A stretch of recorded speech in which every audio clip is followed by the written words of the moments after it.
the Tri-States. This is KHQA Sports. Well, over the course of its existence, it has become our region's de facto running summit, drawing top-notch competition from Northeast Missouri, Southeast Iowa, and Western Illinois into Quincy South Park for the ultimate early season cross-country litmus test. Today, the running raider, always fun.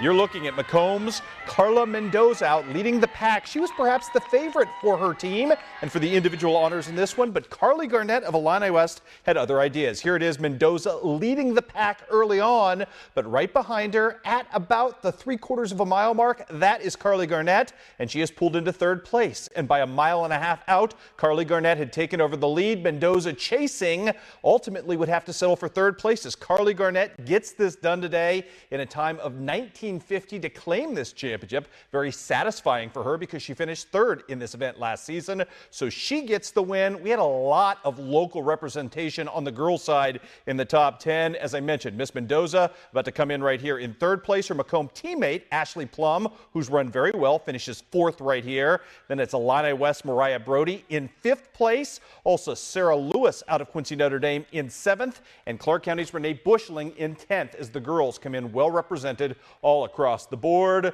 Tell you what, the only team note on the girls' side of note to pass along, Quincy High School finishes third. Good showing for that group. On the boys' side, we had one restart in this one as we had a fall early on. The event kind of went as expected. Pleasant Plains' very talented Tyler Johnson ends up winning first place, but the locals well represented as well. Philip Loggeman is getting some chase right here, so he's going to turn on the afterburners. The Bowling Green star finishes third on the day. Good for him. Marquise Anthony out of Macomb finishing fifth on the day and helping lead his team to a third place finish in this one. Also want to mention Brendan Kroger of Quincy High finished sixth, and Devin Neff of Mark Twain finished ninth on the day. Some softball scores to pass along to you today as well. Palmyra all over South Shelby. Monroe City shuts out Paris. It was Clark County by 2 runs over Schuyler County. Wright City too much for Mark Twain.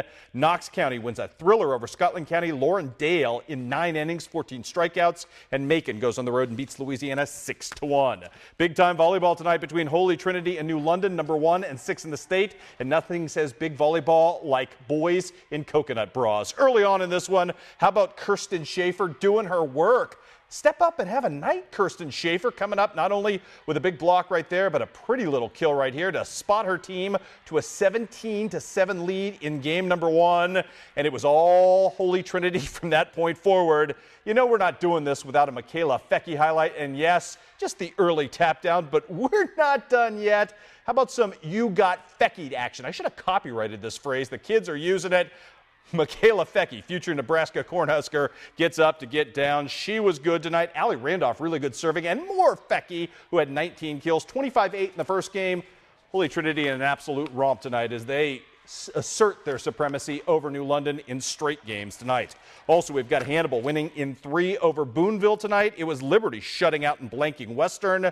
Brimfield, too much for Rushville Industry, despite some great serving tonight from Miss Sauron and Miss Etter. And it was Pittsfield getting a big night from Megan Reinhardt in beating up on Brown County.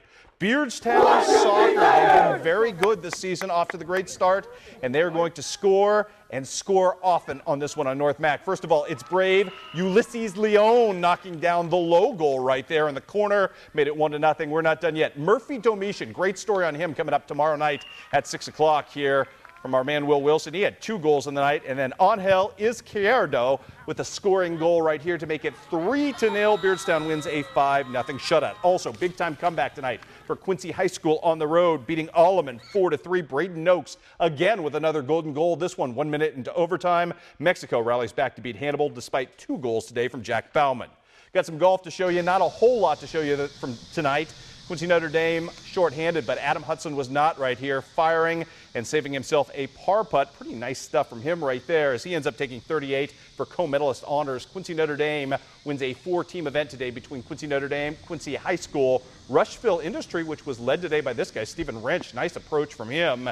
And as well from Camp Point Central. Also in golf today, Pittsfield wins a pair of boys and girls triangulars. Peter Greening was the medalist for Pittsfield on the boys' side. It would be Lauren Hawley, the medalist on the girls' side. Finally, with some tennis, Palmyra all over Mexico today, 9-0. Soccer tonight, an upset as Quincy University beaten at home in overtime 2-1. Quincy University men just explode in the second half against Lindenwood, win 4-0. And in volleyball tonight, a thriller as Culver Stockton beats Central Methodist in 5 games. Again, Beardstown story coming your way tomorrow at 6. All right.